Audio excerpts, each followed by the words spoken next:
Sound Talk with Brothers Murph. We're talking Sound Talk. We're talking sound. Can sound go into an H5 and have 2 different tracks? Find out next week. Probably not. We don't know. Brothers Murph.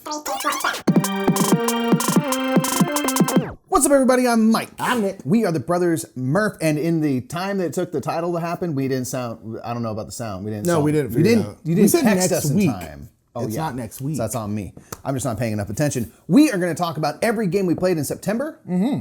All last month. We're going to wrap it all down. We played, if my calculations are correct, we played 45 different games. This is the most prolific month of gaming in a very in a very long time. Yeah. Conventions happened, but we weren't there, and we still. To be fair, so I guess it was kind of still a convention cause, and it did partially inflate the numbers. But we actually have played a lot of new games too this month. A lot of new games. We're gonna get right into it. Number 1 is Furnace. Yeah, we start with all the new games. Just all the games we start with. All the new stuff straight away, and then Furnace of course stuff. the rest of you can just be like, they've talked about this game too much. How many times you played Furnace? I played it 5 times In just that month. It's my most played game of the month. Yeah. Yes. It's even one of your most played games of the year. Top Furnace to people. It's up there. Yeah, it's already up there. It's really good.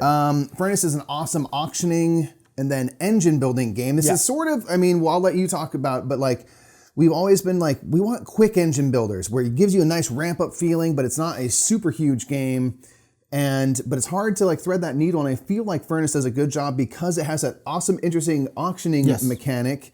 And then you run your little engine, and you have 4 rounds. It goes very fast, but I feel like you do build an engine in that time. For sure. I did a metagame minute not too long ago, basically talking about like there's certain games that you just want to love, but you just can't, and like you just can't find one. Mine always has been quick engine builders that I really like, and I always am left wanting, Yeah. And this one, I think because of that auction mechanic, because it adds just a whole nother layer to that game, it really, really sings for me in that way, and I'm like, okay, maybe I finally found the quick engine builder that I absolutely like, because I really like Furnace a lot. Dang time. Yeah, I would love. I think it will need an expansion at some point, considering it's doing incredibly well. What you could do with like a new set of cards and a new resource. Exactly. But on top of that, this is a great game for like newer people into the hobby. Not necessarily gateway, but pretty close. It's just Furnace is incredible. It's really good. It's really solid. It's really good. And it romanticizes pollution, which we need more of, folks. We do. We do not. Whirling Witchcraft we also played. Fantastic game. I played a lot of this as well. Whirling Witchcraft is a banger. Whirling Witchcraft is another kind of quick engine building game. Kind of, yeah. Where you're building up recipes that you can do, and you are using toads overwhelm your opponent and spiders to create mandrakes and things. It's just all witchy stuff, and you are trying to exactly do that. You're trying to overwhelm your opponent because all the things that you basically produce in a round goes into your cauldron, and then your cauldron passes to the player to your right, and they have to take all those goods and put them onto their player board. But your player board, your workstation, your workbench has a limited amount of stuff it can hold, and certain ingredients you can have more of than not. And you're trying to basically have so much stuff that they cannot put on their workbench, which means it comes back to you and goes into your winner circle. And you're trying to overwhelm your opponent first. Yes. Plays up to 5 players. And if you're playing 5 players, you're just dealing with the player to your right and left, because you're also drafting and passing your cards to the player to your left, who is the person who's trying to overwhelm you. Yeah. So you have that one little stitch of like, I don't want this recipe to go there because they're giving me a lot of white ones. Yeah, and it's like I don't want to give them the ability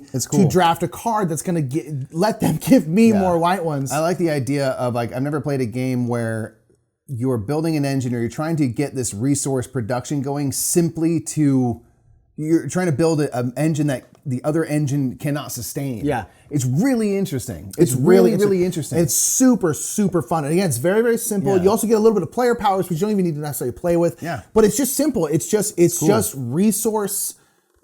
Like, you're just trading resources for other resources. You're trading cubes for other cubes, basically, and then putting them in a cauldron, and then putting those cubes on another person's board, and you hope they don't have room left. And it's just, it works. It works really well. A 2-player, we want to play it more, but even then, you're only ever dealing with I played a 4-player game of it now, and it's great. Oh, yeah. Okay, then perfect. Yeah. It's just, 2-player is great because it's heads up, and it feels very, like, it works perfectly. And Whirling Witchcraft is incredible. I really, really loved it. Really like that one. We also got Dice Miner. A friend of mine brought it back from Gen Con and gave it to us as a gift. Dice Miner really good. Super cool. Dice drafting, very games. Simple. A lot of quick light games we played. I'm feeling that right now. Me too, man. Me too. For as much as I like, bigger, heavier stuff at times, and by heavy we do mean medium weight, but like the light stuff is nice, man. Nah, it's you great. can play it I've played Dice Miner 3, 4, 5 times, and it's like it's very easy to play. You're drafting these dice from a mountain. You're dwarf folk, and you are taking these dice from the mountain, and it sort of like reminds me of like a sushi roll or something. It's just kind of set collection stuff. Yeah. And there's these tunnel dice. You want to make sets of them, runs of 1 to 5 ideally, so that you get the maximum amount of points. But you have to have a 1 for your tunnels to score anything. You get these gems, which is like they're just straight up points. But if you have the most gems, you get double points for gems. Yeah. There's these hazards which lose you points unless you have these tools that help turn those negatives into positives.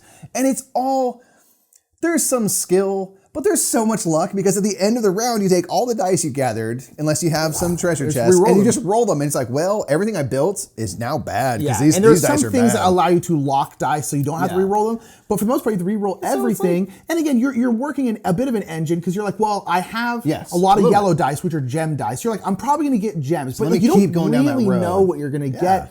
And then the drafting is like super simple, but it's kind of like a pyramid draft where it's like you can only draft the stuff that's on top, and then once you pull something off, other stuff become available. But you can share beer, and you give someone a die, and you get to draft 2 dice from the mountain you can take from the side. Yes, exactly. So you can break some little rules. And it's easy, but it is great. Dice Miner is and it's pretty cheap too, especially considering all the. I think it's like $30. Retail's gonna be $35. Yeah, and you get a ton of custom dice. Yeah, pick it up. Dice Miner is a banger. Yeah, it's such a good deal. It honestly is. It's really good. What else we got? We got Fort.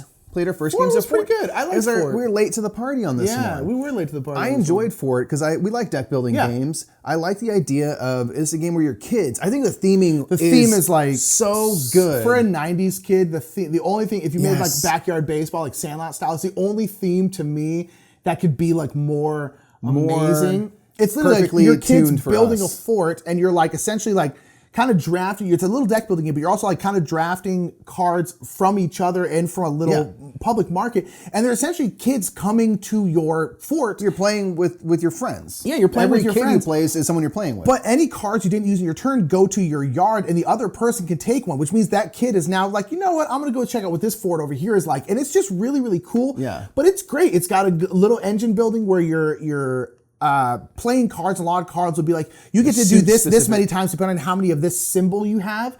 And so you're trying to get a lot of the same symbols and stuff. And you have some public objectives and some private objectives rather.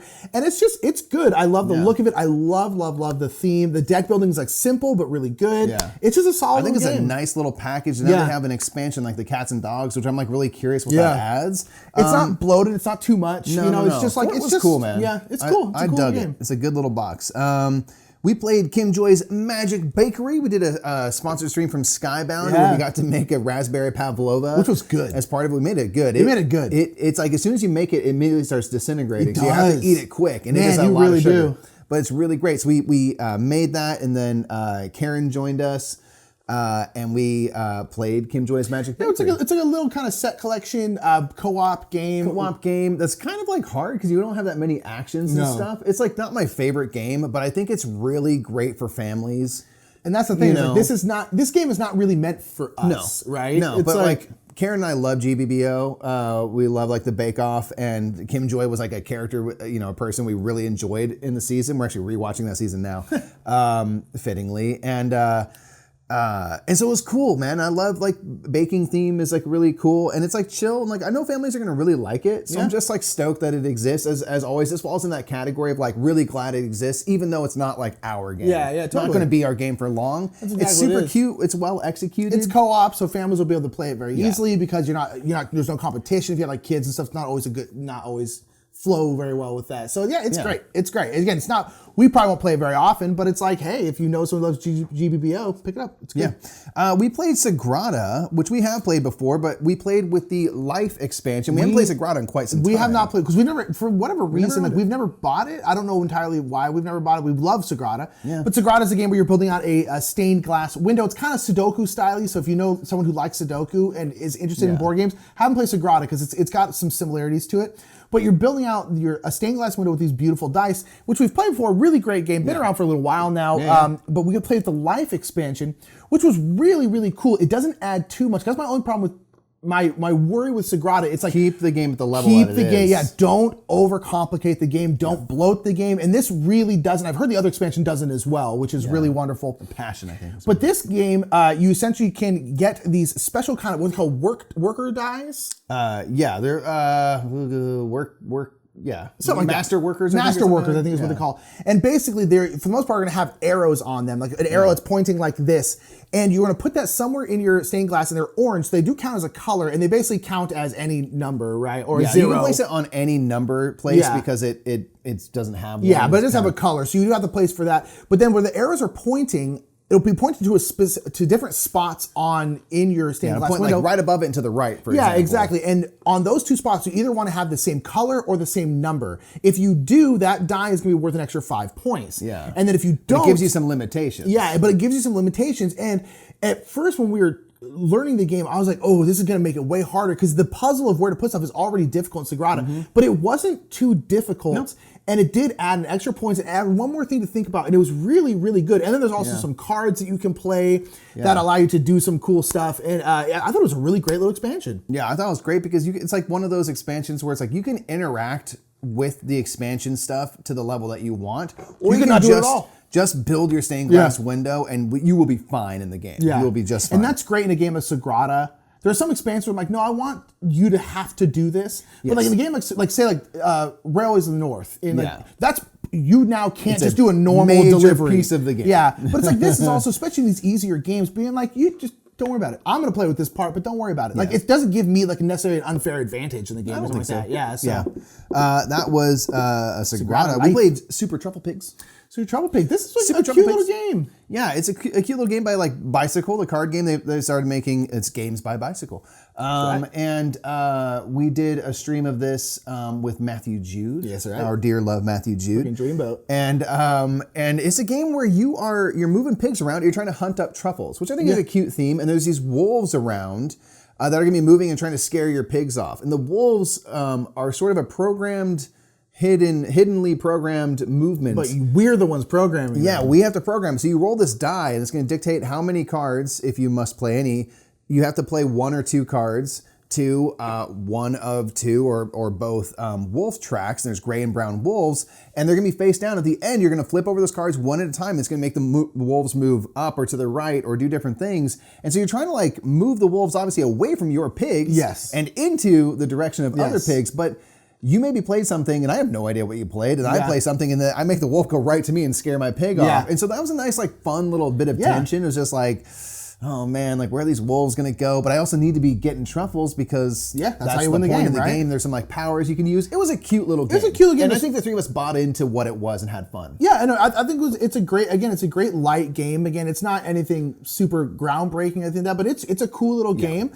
It has two different sides of the board. One side has like ice, so like you will slide on like the ice patches, which adds a little bit of that was cool. A little bit of strategy. It's a cool little game. It's just fine. Again, it's not changing the world, but it's a cool little game. This is a game that people might see and be like, oh, that's a cute theme. Pick it up, and it's a good game. So great. Bicycle's doing some good stuff over there. I'm excited to see more from them, and they're definitely sticking to that family weight, nice, light, and easy. But they've had a couple things that are like, this is actually pretty interesting.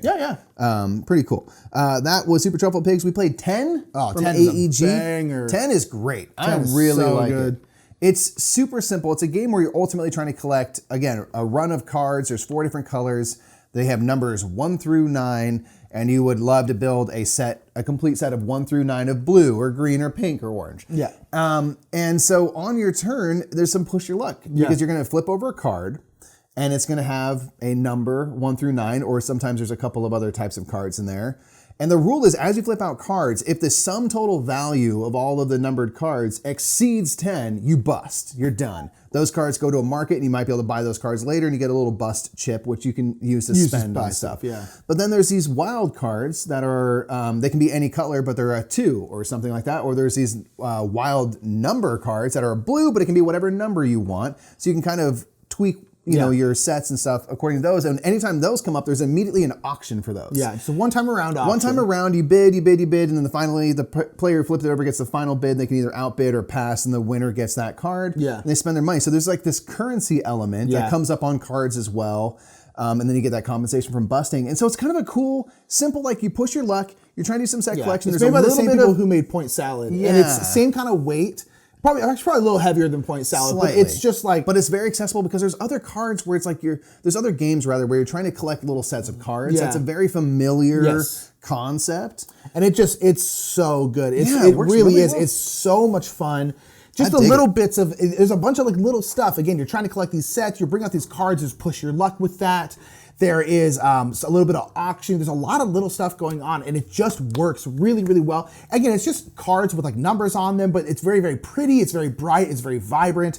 It just looks good. It's another banger by this group who makes these small little games. Solid work. Oh, it's just so much fun. I really like 10 a lot. 10's really awesome. I had a chance to play Concordia, which we have played. It's been a long time, but I played the digital app, finally released. I was very excited, and I got to play a couple games of Concordia. It's real solid. It works really well. I need to play it again. It's so good. I want to try all the expansion stuff as it comes out. Yeah, they're kind of doing like a season pass where they're gonna bring the salsa dancers in and all the other stuff. You go to Venus during one of them. I think, you go to Venus in one. It's pretty cool. But it's a deck building game where you are. I don't remember even what this game you do in this game. Yeah, it's been interesting. So long. Yeah, it's. I think you dig it, man. I think so too. I liked it when I played it. Yeah, and this was like 4 years ago. You were like literally learning in the middle of doing a tournament for this game. Yes, I was. It's an odd thing. I accidentally got thrown into a tournament. Also, it happens. Came in third. Did pretty good. Not bad. So in this one, you're playing cards out, and they're going to allow you to do different actions. You can buy more cards. You can add colonists to the map. You can move those people around. You can then build cities in the new lands you discover. You can then produce resources from each city will produce like a resource type. You can produce from the regions and things, and then you can play a card to get all your cards back, and then go again. So it's got sort of that like FIAM thing where you're not doing like a blind deck building shuffling thing. You like will play a card to specifically get your cards back and then play them again. And it's just kind of like it's the classic trading in the Mediterranean. You're just getting resources. You hope to sell those resources at the market for money. And each card type will basically be associated with a different god. And they will give you different scoring at the end of the game. So all of them, it's like one of them will be every building you have that does not produce bricks. There's all the other types of resources. So every building that produces something other than bricks will be worth a point at the end of the game. And you might collect 3 of those types of cards. So now you're gonna get 3 points for that. And so you can kind of build into a certain direction. And then at the end of the game, you kind of flip over your cards and see what you got. And so it's kind of that whole, with the app, you can turn live scoring on so you can kind of see where you stand comparative. And I've been doing that for now because I'm trying to kind of relearn the game. But in the normal game, the cool thing is, I think is cool, is you don't know. You have no idea. You kind of like have an idea of how you're doing. Like, you can sort of see stuff, but you don't know necessarily how everyone else is doing because everyone's kind of holding their cards that has the scoring information at the bottom. You can see them playing it out, but then at the end of the game, you kind of go like, and what do we all have? And then you sort of this blind reveal. It's pretty cool. Yeah. Concordia is great. Gotta try it again. We played this game called Dodo. Yeah. Which is a Cosmos game that does not look like it'll come out here, but it was a hoot. It was incredible. It is a family weight game that we were doing. It's a kid's game. We're doing a stream with Board Game Geek. Children's game. And you can go watch this. We played this in Furnace during a live stream with Board Game Geek. And it's so hard. It's a children's game that we lost every single time. Yeah. We played like 6 times back to back, and it's got the coolest little gimmick to it. Yeah. So Lincoln sets up this mountain. It's this big 3D mountain. Yeah, it's like this big. It's with huge. like one ramp on it and an egg. It's a dodo's egg, and the point of the game is you need to save this egg because the dodo is going away, right? Got to save this egg. And we're like, okay, whatever. And he's setting this up, being all secretive about it. And we're like, all right. And then there's this little block, and it's clearly this ball is meant to roll down the ramp. But I'm thinking like, okay, this thing's gonna go right off the side because it's a ball and gravity is a compelling physics are a thing. And he flips this thing, and the egg does not really move. And I'm like, well, this toy is crap. And then it kind of scooches. And then it starts to keep doing that. And so it has this like some sort of mass in the middle, whether it's, some sort of viscous fluid is our guess. Something kind of like a soft-boiled egg where it doesn't just roll. It slows itself down and monitors. And so all of a sudden you realize that this ball is going to slowly edge its way down the ramp. Yeah, and just you naturally. need to roll a die and find a tile that matches that die to continue to build ramps so that you build this safe scaffolding all the way down and get the boat there in time. Yeah. And that's all the game is. It's a bit of memory, it's a bit of luck and stuff. It's meant for kids, but it was so fun. That gimmick of the way the ball works, I was like, this is witchcraft. Because again, like it goes on a ramp, but then it'll drop down to the next ramp when it goes around. And a lot of times when it drops down, it'll then slide away. So sometimes you're like, it's oh my god! It's not at all uniform. The movements, you don't know when it's going to sort of like. Sometimes it just sort of like stalls. It just stops, and you're like, go, and then it starts going again. It's really fun. I'm really sad that I'm bringing this game to the US. It looks like because man, it is ridiculous. It's ridiculous. It's absolutely ridiculous. Yeah. It was fun. Anyway, I had a chance to play Explorers, which is a new Praise Be Phil Walker Harding flip and fill game. Praise be. I played in the app. There's an app for it, which is made by, I'm just guessing, but it's laid out the same way as the people that made the Cartographers app. So I think it's the same programming, but obviously Explorers is slightly different, but it has some DNA with Cartographers, where you are flipping over a card that will show kind of two land types, one up on top, one on the bottom. One will have a check mark on it. Yeah. If it has a check mark, say it's desert, water, grasslands, or whatever, you are going to be Xing off desert spaces if you chose desert, spaces that are connected to X's you've made before. So it shares some DNA with like silver and gold. Yeah. And you're trying to basically get around on this map to different things. There's different fruit provisions. You can get a carrot, an apple, and a fish every round. And if you get one provision, you get like 2 points. If you get 2 of them, you get 5 points. If you get all 3 in a round, you get 10 points. In the new round, that resets. You can get these gems, which are kind of like the coins in Cartographers that give you points every round. The more gems you have, if you get 5 gems in the first round, you're going to get at least 20 points from that because it's kind of like an income. You can get keys to temples, and you can go to temples, and the quicker you get to the temples, the more they're worth. Of course. In the first round, they're worth 12, but they go down to like 8 or 6 by the end. All kind of simple stuff like that. I really enjoyed it. I really want to get this one in person. I think I would like it more in person because it's just fun to make your little X's on your map and you're exploring around. It's Phil Walker Harding, Flip and Phil. What more do you need? It's great. B. That's why we jump cut. Another game we played was Holi Festival of Colors. Oh yeah, this is the same gentleman who made Control, which is a very interesting 3D puzzle game. This also is a 3D puzzle game. Yeah. Holi Festival of Colors, which is a really cool theme, but it's got this 3 tiers, and you're essentially, you have like your little character, and you're essentially playing these cards. We're throwing out color in this festival. And you essentially are throwing out color and more or less, for the most part, trying to get the color on the other character. Because if you get the color onto their character, they then have to take that color and you'll get some points at the end of the game. But if you ever are, you also can move your character around. If you're ever in a spot where you are orthogonally adjacent, all 4 of those spots are covered with color, you then move up to the next floor up. And at the end of the game, having color on the ground gets you points, but you get more points for having it on the second floor and then even more points for having it on the third floor. So you want to try to get up, but it's got this really interesting and kind of tough puzzle where as you go up, if you go to the top floor, when you throw color out, if there isn't color directly beneath it, because the same grid on each, it then falls down to the next level. If there's no color there, beneath that, it'll fall down all the way down to the bottom level. So you do have to like program the way you're throwing color and then also try to get it on other people and then try to get up high quickly. And in our game that we played, you got up to the top way faster than I did, but I threw more and more color onto you. Yeah. It's a really interesting game. I don't know how often we play it, but it is a very interesting concept. And the designer makes these kinds of really cool 3D puzzle games that I hope he keeps doing because it's gorgeous. And it's just, I love just really thinking outside the box with these games. Like all the games he's making, just like everyone, it's like, this is different. This is interesting. It's cool. Know? It's cool to see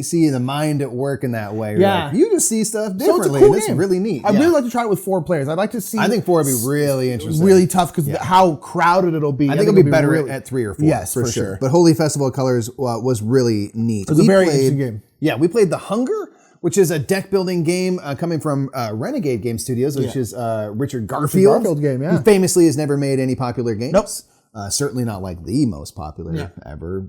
Talking about Magic. Bunny Kingdom. Oh. Yeah, well, that too. Yeah. The expansion for Bunny Kingdom specifically. Yeah.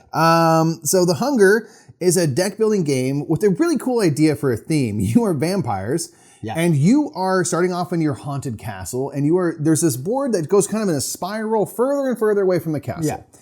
And it's nighttime. your time, and you're trying to go kind of as far away from the castle as you can get, and you are hunting people along the way, which become these cards that go into your deck. You can get familiars, which help you out. You can get kind of vampiric powers, or you can get people. And as you hunt people, you get points, and points are your blood. But then the people kind of clog up your deck. because they stay in your deck and they don't do anything for you. The way I picture it is that you are not trying to litter, so you're dragging more and more bodies around because you don't want to leave a mess. Yeah, you got like a cart. You know, and so it slows you down. Yeah. And so it's kind of got a deep sea adventure. Yeah. It's deep sea adventure Mixed with Clank. mixed with Clank in a really interesting way. That was pretty fun. It wasn't our favorite game. Okay. I was kind of like, I wanted this to hit a little harder than it did. And it was fine. We played on the kind of like the expert side of the board. Which I actually think is the wrong side. Which I think is the wrong side of the board. Because on the flip side, basically what happens is if you don't make it back to the castle, you turn into dust, you get no points because sunlight is bad. It's clanking that way, And on the expert side of the board, you basically have to make it all the way to the castle. You can make it to the castle or like I think the 2 or maybe 3 spaces away from the castle. Yeah. And so you want to push your luck and go as far as you can, but then you really have to get back. On the flip side, if you make it into the region of the castle, the kind of innermost, the mountains, you will get severely penalized and lose a lot of points, but you will survive to score. Yes. And I think that's the only side people should I did play not on. score in this game. And that's kind of a bummer because you got almost all the way back. Yeah. You weren't like miles away. I was one away. And so I'm like, that sucks. Yeah. But if you play on the other side, it's like if you barely make it into your region, you're going to lose like 15 or 20 or more points. You'll probably still lose. But you at least get to score. Yeah. And I like in Clank the push your luck element, but here I was like, nah, give me more leeway, but penalize me versus you're out. Yeah. Because it's like, basically you have to make it to the castle or nothing at all. And I'm like, well, you're not as going to push it as hard. Yeah. And the game was interesting in that like the people that you collect, that you feed on, sometimes will do interesting things to you. Like I ate a drunk guy and I had to go, every time they came into play and you have to play all your cards, I would go 4 spaces away from the castle because I think you're like discombobulated. I was like, that's hilarious. Yeah. I wanted to see those kinds of things come through stronger. Yeah. And the action spaces are like not interesting, not important. They sort of like, you kind of get to do a thing. Yeah. I thought the game was very fine. I thought the board itself was a big letdown. Yeah. I was like, the card stuff's interesting, but I was like, But even the card stuff, I feel like wasn't that interesting. I was reading the rule book for this, so I could teach Mike. I was like, oh, this is super cool. Like I like the theme. I like the Clank aspect of deep sea adventure. Love all that. Super interesting. I like games where you got to push your luck and you're trying to get back in time. I do like those kinds of games. And I don't know, this one fell pretty flat for me. Not horrendously, so it's not like a bad game. it didn't live up to its premise. No, it didn't. And again, I think you're right. I think the board is like pretty, it's just there. It's not the best graphic design either. No, yeah. And then the cards play, I thought was interesting. Like, I love the concept, both mechanically and thematically, of like, as you feed more, you start slowing down because they start clogging up your deck. I'm like, that's cool because you want to feed, but you want to also try to get them out of your deck. There's some ways to do that, but not many. And I don't know, maybe it's just we need to play it again. And I do want to play it we only play with 2. You can go up to 6. I never want to play with 6. I would never, ever. But I do want to play with like 4 to try it again. But at least Rise right now, I'm pretty like, this game's okay. Yeah, we'll see. I think it's a game that like has a great premise and didn't live up to it. Yeah. Which is a shame. And hopefully, maybe give another shot. We'll see. Yeah, maybe someday. We played the Key, Theft at Cliffrock Villa, which is one of 3 Key games now from Haba. Still great. And it's just really fun. It's a great, we talked about the other one a few months back, and this is a competitive, and you can play it solo and sort of play it cooperative the way we did it with played chat. cooperative with the chat, yeah. Where you are trying to solve a crime. And in this one, there's basically someone was attempting to steal an item at a certain time on the same day and trying to escape with via a certain mode of transportation, but a storm ended all that. And so you're looking for clues, and everything you flip over, you'll flip over these cards that will pertain to one of 9 cases you're doing, whatever case you're doing, orange, for example.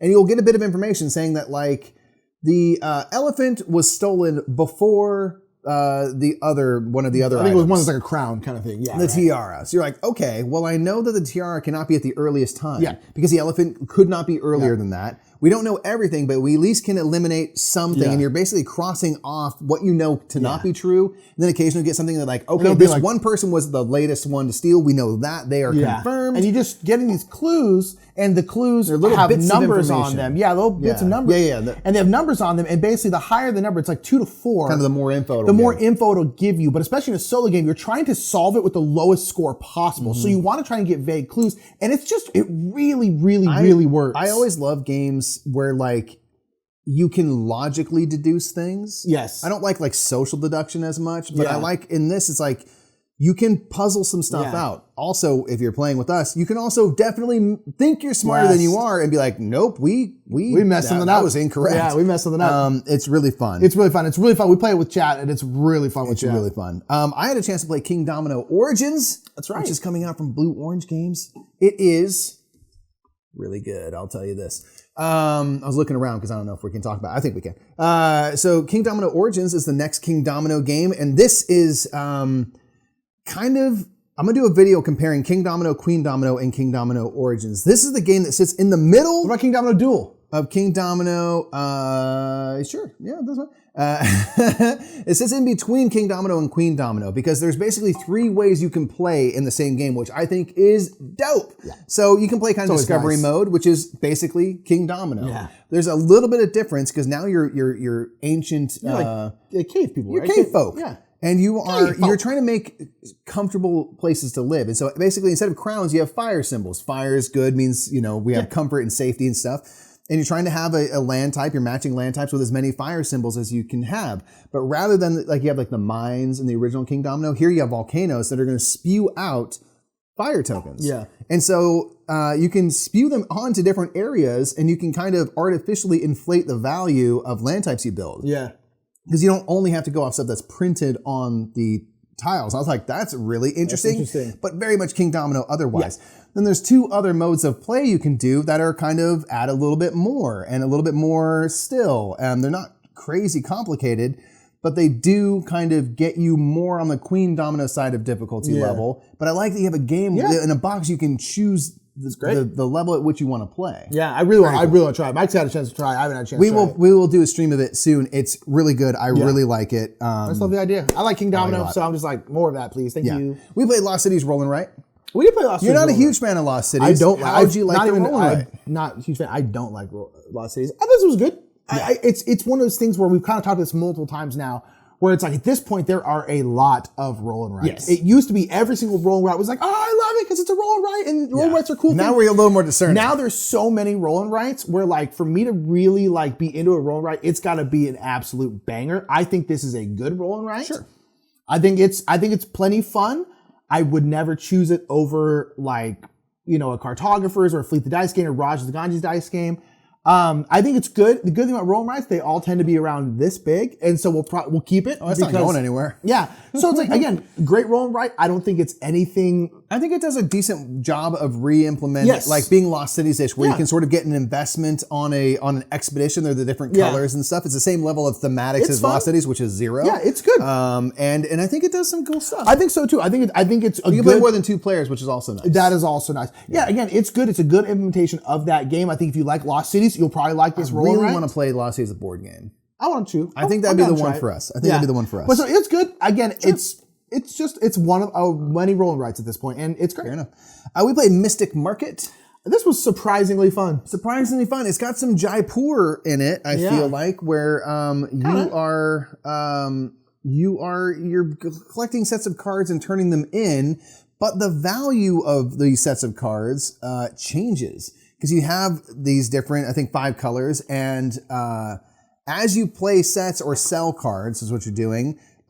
You'll take wherever it is on the track and you'll put it at the lowest value because you just flooded the market with, and there are different ingredients like orc teeth and stuff like that. Just like fantasy ingredients. And dragon scales. Phoenix feathers. And so you're kind of trying to wait to play a set until the kind of, there are these cool vials people are asking for become a little bit more valuable. Yeah. But if something's really valuable in the market and you're trying to buy those cards, they also cost the most because they're incredibly rare at the moment. There's not many in the market. And I think it's a really cool thing that comes together well in a nice generically fantasy theme, but it's just a set collection. Yeah, and you can also just kind of throw off cards and sell them real quick and then rearrange stuff. So it's cool because you can be like, I'm gonna get rid of these cards and then get the thing I want and then sell. And again, it's got this really cool trough with these potions in it that have glitter in it, and that's the market. And again, that could have been done with discs on a little track. But the fact that it's done like this is really, really nice because it just looks really cool. It's just a bit of table presence that, again, is that necessary? No, but it's really, really nice. And it makes the game more playable because it looks cool. And it's, again, a thing you can bring out with new people and being like, whoa, that's really cool. And it's it's rad. Yeah, it's really cool. I really enjoyed it. Nice light game, good gimmick. solid. Yeah. Nick, we also played Paint the Roses. We're doing a live stream of this upcoming and very soon, next week, in fact. This game is dope. This game is dope. This game Northstar is is going to sponsoring a stream of this, so they're paying us to play it.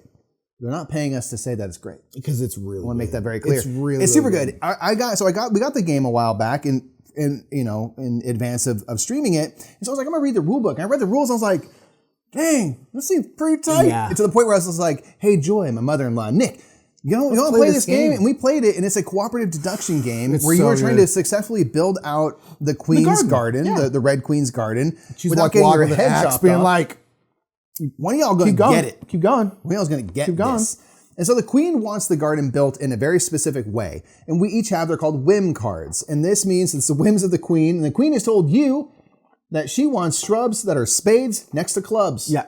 And I got the same or information from the queen, but she said, I want purple roses next to yellow roses. And then the other player might have something completely different. Yeah. So we're adding tokens or these hexes, these chunky hexes, mad chunk. one at a time. And then if this newly placed tile happens to fit your whim or my whim or anyone else's, you will put cubes on that. You cannot say explicitly what the queen has told you. You're saying there's a match of mine somewhere this where tile you just played. Makes a match for me. And so then we have to look and be like, what's the match? okay, what do you think the match is? Well, okay, this is this color and that color. Well, it can't be yellow to clubs because there's two different things. Yeah. And you just can deduce it. And it's cool because when you put it down, you don't know what the other people are, but they also like, that made a match for you. You're like, wait, what is that? Yeah. And they're all figure outable. It's the same thing I was talking about the key. It's like you can logically, for the most part, deduce what's going on. Or eventually, if enough cubes go out, you're like, okay, well, you put a cube on this tile, which had these two colors, but then you put a cube on this tile that have completely different colors. It's not has nothing to do with color. It must be about shape. Same shape. It's this. Yes, and you have to make guesses. And then basically, if you guess correctly, they reveal the card like, "Yep, that was it." And then your gardeners get to move forward on this track, and the queen again is coming behind on the track, chasing you down, chasing with an axe, just trying to kill you. Yeah. And basically, you're trying to constantly outrun the queen. It's a great theme. It's a really great theme, and it's tough, but it's really doable, and it's really fun. And then we haven't even played, but there's a bunch of modules too. We just only played the base game. Oh, and the base game alone is incredible. This is the game like this for me right now. And again, I don't think it counts for game of the year because it's going to be kickstarted, not come out this year. But if it did come out this year, this right now I think is the front runner for game of the year for me. Nice. It's really it that fun. Much. I thought great it was incredible. Yeah, absolutely. I agree. I think it's so fun. So we're going to do a live stream of that. If you want, you'll see it. This is going to be on the 12th. This will be next Tuesday. We are recording this on a current Tuesday, 1 week from today, but this is going to come out tomorrow. So 6 days from when you're watching this, if you're watching on the day it came out, which is Wednesday. I cannot make it more clear than that, people. That was confusing. We have to keep moving. We played The Spill. Spill, yeah. So this is kind of like... The Spill by Smirk and Dagger. This is kind of pandemic-y, it's a cool game where... Love the theme. Yeah, where there's an oil spill and there's animals out that are getting covered in oil, unfortunately. And we're all kind of the cleanup crew, and we're going around experts in and our we're fields. moving around the board, cleaning up the oil and trying to essentially do these objectives. And it's kind of like pandemic-y where you have a certain amount of action points and cleaning up oil is this much. You can essentially like clean up some oil, but you don't get rid of it. You can completely get rid of it. That takes more action points. It takes a die out of the game. You can rescue animals. That takes an action point. But if you rescue an animal that has oil on it, it takes 2 because you got to clean them. So it takes more time. And then everyone has a special power as well. And it's really, really fun. It's got this really cool dice tower in the middle. And you take oil dial, these black die, and you're throwing them in the dial. And then wherever they fall into out, a quadrant. They'll go into a quadrant, and then they'll go to that quadrant, and then whatever pip is on there, the pips are 1 through 6 in that quadrant. You'll then put it on there. And so if you ever get 3, cascade, spillover. Yeah, you have spillovers and stuff. It's really, really cool. And you're just trying to clean up the ocean. And it's really, really cool theme. I really liked it a lot. It's really fun. I really can't wait to get my hands on it. I think it's a really cool game. I love the way that the dice tower is used because dice towers are interesting if you like them. We don't particularly use them in our daily life, but I love the idea of this dice tower which randomizes your dice, and it randomizes the face of the dice and also where they go. And so you can't necessarily predict where the oil spill is going to happen, which seems very thematically true of like it's hard to deal with the oil spill because you can't control how it spreads. And so I was like, man, this is cool. That works very well for tying into the thematics with the mechanics. I was like, that is really clever, and it's a pretty accessible game, especially if you've played Pandemic. You're gonna start reading this book. You're like, I get it. I see. I know what we're doing. Yeah. Let's go. It's really good, though. It's really fun. Yeah. So that's everything new that we played. Quite a lot. Not true. I played Dog Park. That's right. You did play Dog Park. I played Dog Park. I only played one game without Mike this month, but I played Dog Park with a good friend. Yeah. It was fine. This is a game, I think it's on a Kickstarter right now. Was it full of good boys? It was full of good boys and good girls, yes. I think it's on Tabletopia. Was it full of the best boys? I don't know about that. I don't know these dogs. I don't know these dogs. They could suck. Dog hater, folks. No. So it's a game where you are drafting these dogs. There's dogs out, and you essentially are bidding on these dogs. And then you get them, they go into your kennel, and then you essentially are taking them for walks. And that's most of the game, for the most part. And then there are different, all different kinds of breeds. So there's like terriers, hounds, toy dogs, that kind of stuff. And every game, it's randomized what breeds are worth like the most points, essentially. So you're essentially trying to get in our game, hounds were the most points, just how it ended up being. Okay. So we're trying to get hounds and stuff like that. And then that's kind of like a bit of a majority control. So if you have the most hounds, you'll get points for that. If you have the most of this, you'll get the most points of that. Okay. That's kind of thing like that. So you're trying to collect dogs based off that. Just taking people's dogs. Yeah, pretty much. Your hound is mine. Dog snatching. Would rather you didn't take Buster, but that's fine. But thank you for asking. Sure. And so the game is fine. It's very I feel like great theme though. It's a great theme, and I feel like someone said Wingspan's really, really popular. I'm gonna make a game that's kind of in the same world. It's not ripped off of Wingspan by any stretch of imagination. It's not. But it's it's kind of in that same world where all the dogs kind of have a bit of an ability, but it's pretty easy. But it's only there's 10 abilities in the game, and they're all there's a bunch of different dogs, but it's kind of like Wingspan, where a lot of them will have the same thing. But I want to take Wingspan kind of thing and make it about dogs instead. And that's kind of what it feels like, honestly. Okay. And it's fine. The dog walking part of it is very, very whatever. It's you're walking down this little path, and you're just getting resources, because to take a dog on a walk, you have to essentially pay that dog. So you have to pay him squishy toys or bones or sticks and stuff like that. Check.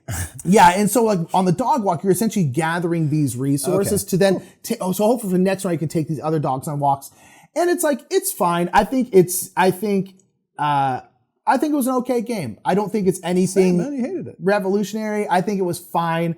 The art's cool. It's got a lot of dogs in it, and the thing is I was talking about when we were playing it. I was here's the thing. I'm not a huge fan of this game, but I really love that this game exists because it's relatively simple and it's got a bunch of dogs in it. And that is going to get people into the hobby, because people go I love dogs. And there's weirdly not very many games about dogs. And it's hey, this is a game where you're collecting dogs and taking them on walks. And people will be I want to play that. So this game is great for that reason alone. So the thing is while I'm not a huge fan of it, I'm super pumped this game exists because it's going to make gamers. Falls into that category for us. Yeah. And so but it was, I thought it was fine. Sure. Jump cut. And now on the games we've already played before. Yeah, one of which I don't think we've talked about before, I guess we did last month. It's Origins First Builders. Oh yeah, we played a lot of Origins this month. We weirdly have. Yeah, it's just kind of ended up lately. happening. Yeah, we've done a full play of it. We've done live streams of it. A Game House episode next week will be coming out. So there's lots of stuff. It's good. I still like it a lot. This is a game where we first played it digitally a while ago, and I really didn't like it because I just don't like big heavy games digitally. No, I just don't. Doesn't work for me. But I was I need to play this game physically to see if I actually like it. Played it physically. I love it. Yeah. It's super solid. Board and Dice does aliens while doing mostly board and dice stuff, which is good. They do it quite well, don't they? It's true. And so this one you are kind of an ancient civilization that's building up a city, and you're kind of building your army and stuff, but you have the help of aliens who are gifting you knowledge and technology and things like that to build, and you're building out your city and stuff will trigger different abilities and stuff, and everything's based on these 5 colors. And so there's these 5 colored dice, these 5 colored tiles, these 5 colored motherships, bonus actions. And in general, if you can match colors, it works out well for you. If you match blue, you can do maybe a bonus action if you go to the mothership that's blue. If you make that blue die a seat of power in your district, in your city rather, and there's blue tiles in that district, you get to re-trigger those blues and stuff. And you can work up temples and things. It's got a lot of fun stuff. It's more thematically, I think, rich and fun than a lot of board and dice games. I don't mind their themes and stuff. I love their games, but it's kind of fun and more colorful. Yes. While being very much a mechanically very sound game. The theme with is a theme pace it on. Let's be honest, just just barely there. But hey, like again, if you're gonna pace on a theme, as Mike always says, tasty glue. Use tasty glue. We got to put that on a shirt. Man. We really do. We should, and they do on that one. It's fun. Yeah, it's great. Exactly. And so. Really like Origins First Builder. What's next, Mikey? Origins First Builders was that, and then we have Draftasaurus. Played a couple games of Draftasaurus. Ooh, good game. You know, it's been long enough, and so I haven't played because Mike played. I didn't play. I haven't played it in a long time. I know it's a good game. So it's a game where you are drafting these little wooden dinosaur meeples, and there's like 6 types, I think. And you're putting them into a zoo, and each little enclosure within your zoo wants different things. Like in one of them, you want to have only one type of dinosaur and as many of that type of dinosaur as you can have. In another pen, you want only different dinosaurs. You cannot repeat the same dinosaur twice. Another one, you want sets of 2. And so it's just kind of like set collection stuff like that. And it's really fun because it's a drafting game that's adorable with the little wooden meeples. It's very accessible. Yeah. I can teach and play both sides of the board, which are different, in maybe 20 minutes tops. Yeah, you can play the game twice and teach it in 20 minutes. I'm like, that's great. Love that game. I want to get the expansions because I just want more dinos and different things, but it's not going to be like a crazy game. Yeah. Draftasaurus has never not been fun. I love that game so much. It's one of the best fillers out there, yeah. Absolutely. We played Lost Ruins of Arnak like we do. Lost Ruins of Arnak, still my favorite game of last year. I love it. It's a banger. I'm so... Essence coming, and that means expansion is coming, and I'm very, very, very, very, very excited. Yeah, Lost Ruins of Arnak is You'll see it next month, most likely. The best, I think, game of the last couple years now. I freaking love it. And really last year, there's a couple other great games. Right up there. Maybe Praga's better. I don't know. But that's Praga's up there, too. But Lost Ruins of Arnak, I absolutely adore this game. This is worker placement, deck builder game where you're kind of exploring. It's got a cool theme. Really, it's got probably the best board in terms of prettiness. It's a piece of art, that is. It's absolutely gorgeous, and we really, really love it. And jump cut. We didn't run out of space on the card. No, we didn't. How dare you? How dare you suggest? We played Trails. We did play Trails. Trails is great. We played Trails a couple times. We played it together, and I played it with Joy the day after to kind of cement in the game and its mechanisms. Trails is fantastic kind of follow-up to Parks where you're walking up and down hiking trails, collecting resources like acorns and rocks, which is objectively adorable, and you're turning them in for merit badges. You come across a park ranger, you're like, would you like these leaves? They're like, sure, take a badge, get out of my face. And you bought these rocks? Yeah, thank you. You cannot take those out of crime to take them out of a national park. That's true. And leave only footprints. Yeah, take only memories. Boom. Or pictures if you want. You don't even have to remember it. You can be like, what was my trip like? Don't just take pictures of everything. People just take pictures. You have a memory. Use this. So many experience stuff. Every concert. It's just... Yeah, they're watching it like this. Watching like, a concert through their phone. The Rolling Stones still got it. Experience things. Remember them. We don't have time, Nick. No soapboxes. No one wants to watch We're on no your soapboxes. Video no soapboxes of today. that concert. There is zero. Exactly. There's zero people want to watch it. Do not show me the firework display you saw. You don't want to watch it. We don't have time for soapboxes. Trails is great. Experience things. You have a memory. We played Unmatched Battle of Legends. It's beautiful. With ourselves and Yananga. Oh, we got to play one of the new characters from Battle of Legends Volume 2. One of the new 4. There's Achilles, there's Bloody Mary, and there is the other one, Sun Wukong. I remember it in time. So we got to play with Yananga. Did a kind of a reveal of that really fun character. So people could take a look. And we played her against the brothers Murph. That's right. We did a little bit of play testing. And Medusa, which is pretty cool. 2 ranged characters. Yeah, 2 ranged characters, really rad. Super cool. Unmatched is great. You know that. Every new set they come out with, I'm like, automatically interested in, automatically want to try. Add it to the roster. It's so fun. Yeah. Nick. What? We played a couple games of Zapotec, which I guess should have gone on the new stack because it was new for you. It was new, yes. This is the new stack. Zapotec is a really, again, another important dice game, but this one is much shorter. Still a medium weight game, but it's only like 30 minutes, 45 minutes or so. Very quick game. It's quick. It's really, really fun. This is a game, it's interesting. You're essentially playing a card, and that card will tell you where you can build, gives you basically. A property, one of 9 properties. It gives you a parameter. You can either build around these like 3 statues, or you can build this one terrain type, or you can build this one kind of building. So if you choose where you can build the one kind of building, you can build anywhere only that building, but you can build it anywhere. If you choose one around a statue, you can only build around that statue, but you can build wherever you want in any terrain you want. Yeah. So it's like this really, really cool system of like that.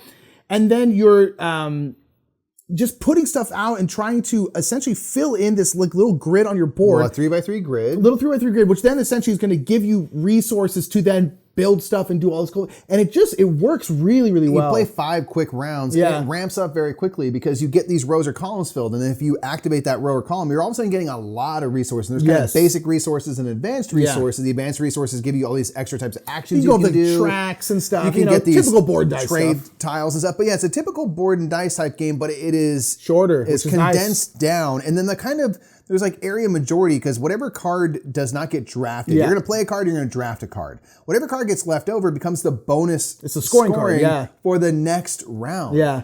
And so if you built up in a lot of a certain terrain type, you want to make sure that card is the last card available, so you get to make up, the drafting is interesting because so much of the drafting is based off of what you actually want to score that round, not necessarily what you want to do that. So it's very, very cool in that way. Yeah. Yeah. Zapotec is cool. I got to play a game of Animal Upon Animal that was adorable. I played with we have some friends and they have a couple of kids, and so I got to play, and we played a game of Animal Upon Animal, and then we just started stacking with the wooden bits and had a great time making cool displays and stuff. And I was just like, again, Haba crushing it as always. Fun little stacking game, and it's also cool because you're like, you can just play with the pieces, and it's great because Haba just makes wooden toys, and that's what that is. Animal Upon Animal. That's what it is. It's a great game. It's great. Played a game of Calico. Show Joy Calico. That game is brutal. It's hard, but it's fun. It's really fun. I like it. But I think Calico, because there's always now this constant talking Calico or Cascadia. Calico. I think for me, there's no question Cascadia is better, but see, I think it depends on what kind of game you want. I really do. It's like, but Calico. Do you want to cry? That's the thing. Is like Calico is a much harder game. It's just brutal. But yeah, you're building out a quilt, and you're just getting less and less space, and you're trying to get certain patterns in a row to attract these kittens. You're trying to get certain colors. You get buttons. You're trying to get these scoring things. It's very difficult. I really like it though. I think it's great. I love the theming and stuff. I think it's really colorful, but it pretty. Is hard, and it's hard. You really have to make some tough choices early, big. I'm just not going to worry about that one thing. I'm going to get no points on it and abandon it because if you try to do it all, you're probably not going to do it very well. Stuff. Yeah. But Calico is awesome. I played a game of Carcassonne. Guess what name Carcassonne? Great. Fantastic. Hard to say anything else. It's great. It's fantastic. Love that game. One of the most popular games ever. Super good. A reason. You know we like that game. Tile laying. It's logical. It's beautiful. Makes sense. France. What else you need? We played a couple games of Cartographers. Yeah. Cartographers. We played with the chat. It had been a little while since I played some Cartographers, and I remember like, oh yeah, that's right. I freaking love this game. Yeah, it's fantastic. We played it with the chat at the end of a TLN. We did it as like an after party. It's like there's an unlimited amount of people can play. Everyone can see the components, and you can play on Tabletopia, which means it's very easy to play because you can easily display it. Everyone can go in their own room or whatever you want to do. And Cartographers is just, who knew that making a map could be so fun? Yeah. And this game, I think, is infinitely playable. I have played so many games in person. I played so many games on the app, and I'm just down every time. I think there is no limit to how many times you could play it. I think this game is pretty much infinitely playable if you were playing with the same scoring cards every time. Just because the way the cards come out, which dictates what you can put, changes the game every single time. So you add that plus the fact that the scoring cards are different all the time. Yeah, the game is infinitely playable. Yeah. Without new maps, without any expansive, just like that. And then they have done that and added material, which is great. Cartographers is so solid. Let's see, it's going down the line. Fleet the Dice game. Hadn't played that in a minute. It hadn't been. We played this at the end of a stream. Again, this is another little roll and write. This is a great roll and write where you're rolling out these dice and you're essentially getting boats that you're putting in the water, and those boats go fish every other round. They'll go fishing and stuff. So you're trying to collect the most fish. That's most of your points is going to be your fish. But all the boats also have licenses because you need to have a license to fish. And the licenses all do different stuff. But this is one of those games that is just bonus-tacular. Yeah. So much stuff gives you these coins, which goes on this coin track. And every time you hit a star, you just get to fill in a bubble anywhere. And doing that sometimes will give you another star, which means you get to fill in another bubble. And you just get to go. You're always going to put together at least one moment where you're like, God, I chained off a lot of stuff right there. And it's if you like combo-tastic ones and you love fish, pick up his try. It's really great. Get those Mega 3s in you, man. I'll tell you what. We played Fox and the Forest Duet. It's a 2-player cooperative trick-taking game. And we played so well, man. We played dumb good. And we hadn't played that in a while. This is a cooperative version of Fox and the Forest where you're basically trying to stay within a forest. You have a very small board. You're going back and forth. The edge, you'll get punished. And there's these gems in the board. You're trying to land on spots with gems to remove the gems. You want to remove all the gems from the forest to win. And at the end of every round, you have to add a bunch more gems. You can only play a maximum of 3 rounds.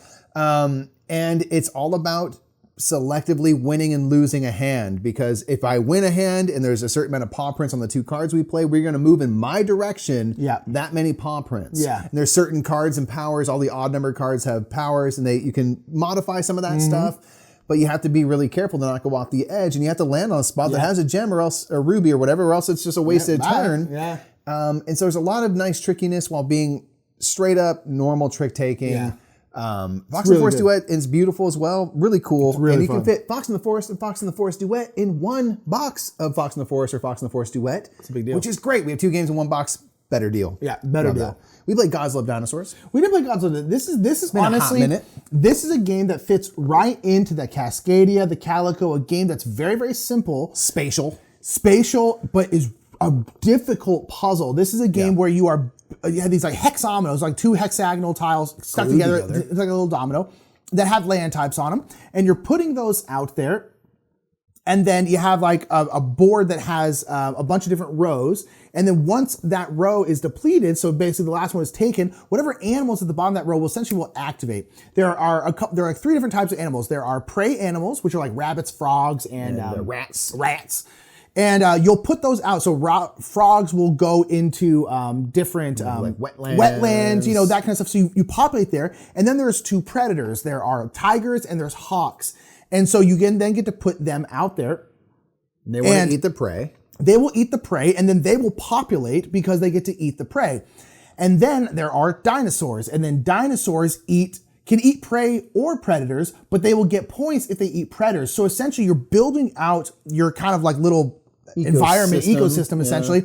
And you're trying to have enough prey out there so that your predators can eat them and populate, but then so that your dinosaurs can then eat the predators and then score points. And it's a tough puzzle to do, but it's really, really, really fun. And it's got this really cool, bright look to it. Yeah, it's really great little bits, all these like tiny little rats and frogs and stuff. And it's really fun. But it falls right into that category of easy to learn, but a tough game to play. Yeah, it's an interesting balance, that ecosystem. And not, really fun. Not running out of prey animals, and what do the predators eat? And the predators don't eat, they go off the board. So you really do have to kind of plan and grow and balance everything, which is cool. And also accurate to life. We played Hex Roller. Themeless little roll and write that's just very fun. I'm not even trying to have a theme. Yeah, you roll the dice. Theme is numbers. Yeah, you roll dice, and then all the 7s will get grouped, all the 6s. And if there's 4 7s and you choose 7, you will put 4 7s. They have to be kind of connected. And you kind of want to build like a 7 to another 7 on the board, or all these different areas that are different colors. And if you completely fill in that colored area with numbers, whatever number is most prevalent in that area, most common, it scores that many points. So you obviously want to have a bunch of 8s, which is the highest number in that area, so you score 8 points. If it's a bunch of 2s, you score 2 points, which is good. You're trying to fill out as much of that board as possible. You're also trying to get like straights. There's a whole bunch of different. There's a whole bunch of little ways things to score. Yeah, and it's great. It's a great little game. It's a fun little game. A good little roll right. Yeah, Hex Roller is great. We played Honey Buzz. Honey Buzz. This is a great game. Honey Buzz is a bee economic game where you are a bunch of bees and all these animals keep stealing your honey. So you're like, you know what we can do? We can make profit. Let's sell that honey. And so this is a bee worker placement game, and you are placing out your workers. Essentially, get these parts of your little honeycomb, and you're putting them into your hive there, and you're making these like essentially rings. You're making these rings, and then once you complete a ring, you then get to activate all of the actions that are in that ring, and there will be different stuff. Like you can pollinate stuff. You can move out and get flowers, which will give you different kinds of honey. You can fan your hive, which will then produce that honey. You can fulfill orders. You can make new bees. You can do all this different kind of stuff, but it's all about strategically placing these also hexagonal tiles into ways to get rings and then try to activate a whole bunch of stuff. And then you're trying to get orders because all these animals want, like this one wants 2 sets of acacia honey and then 1, wildflower honey. Yeah. And you're like, okay, so you need to produce that honey, do an order action, and then fulfill that order, and then you'll get points. It's a really, really good, fun game that's like relatively easy to understand, but that the way the actions work with making those rings is pretty darn unique, and then it is one of the prettiest games in the history of games. Super beautiful. So gorgeous. So, just looks so nice. It's incredible. And every time we played it, I was like, man, I really, really, really like this game. It's solid. The whole action selection system is really unique. I really like that. We played Imperial Settlers Empires of the North. We got the Egyptian This also should have been the new part, I guess. I guess so. Yeah, man, blowing it this month. Messing up. New parts of an old game for us. So this is expansion. 2 new factions and stuff. The Egyptian Kings, which are really interesting. really factions. interesting people. And we played a nice rip-roaring game, I dare say. Yeah, we played a game. rip-roaring We both game. played well. Yeah, we did. They both played differently. Like I played kind of like the Cleopatra faction, where you're putting out these trees that you can harvest, that give you like wood and then food, and then what did your faction do? Bunch of King Tut stuff. King Tut stuff. I know. At this point, it was at the very beginning of the month. So at this point, I'm like, wait, how did they work again? But nonetheless, it was really fun. It's 2 more factions. Really cool. I've liked all the factions that come out. Yeah, basically all of my cards you can like do like boosted versions of. That's them. right. If you use like your little clan. You need to tiles. sustain your stuff. Your stuff, basically, You have to all put of workers Mike's, on them to kind of keep it all. Yeah, all of Mike's stuff, all the locations he would put out would go away at the end of the round unless he sustained them by putting whatever they needed on them, which was kind of an interesting puzzle. Both were very unique, very interesting. Also pretty high in the difficulty rating. Not the easiest Really ones. cool though. Yeah, really like that. Of course, Imperial Settlers is Empires of the North is fantastic. Played Karuba for Haba. We've done this with the chat before. It's a great, another kind of roll and write that isn't a roll and write. Roll and writes. Kind of bingo style game where you are building out pathways to temples. You have these 4-color explorers, the same matching 4-color temples, and you're trying to get the blue explorer to the blue temple or the brown to the brown or whatever it is. And you have to build pathways between the explorer or explorers and their temples. And when everyone has to play the same tile at the same time. Their tile's numbered 1 through 36. And if 36 gets played, everyone has to play 36. You have to do something with that tile. You can either add it into your board, and you can't rotate or anything like that, or you can get rid of it, and you can use basically however many edges of that tile, the pathway touch between 2 and 4, you can ditch that to move and explore between 2 and 4 spaces that matches that tile. And so it's kind of a balance of get those routes built and then start chucking tiles to move your explorers to the temples. And it's so fun. It's such a fun game. Karuba is such a good game. Really fun game. It really is. We really like it. We've talked about it a lot. It's fantastic. Love Karuba. Nick, we played some Klask this We month. did play. We got back on some Klask. And Klask is kind of like air hockey. It's a game, I guess. It's more of an activity kind of thing, but it is so I don't care what it is. It's much heck of fun. It's literally it's an air hockey game where it's cool. You have this big wooden board and you have a magnet that goes underneath the board and on top of the board. That way you have your arm under the board and you move it around.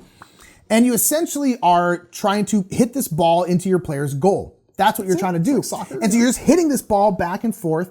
But there's 3 ways you can essentially score a point. You can There's 1 way to score and 2 ways to lose. I guess that's true. Yeah. So you score if you get into the other person's goal. But there are these little, we always call them marshmallows. These other little magnetic things. Bits. And if you get 2 of those onto your little player thingy, you lose a point. The other person gets a point.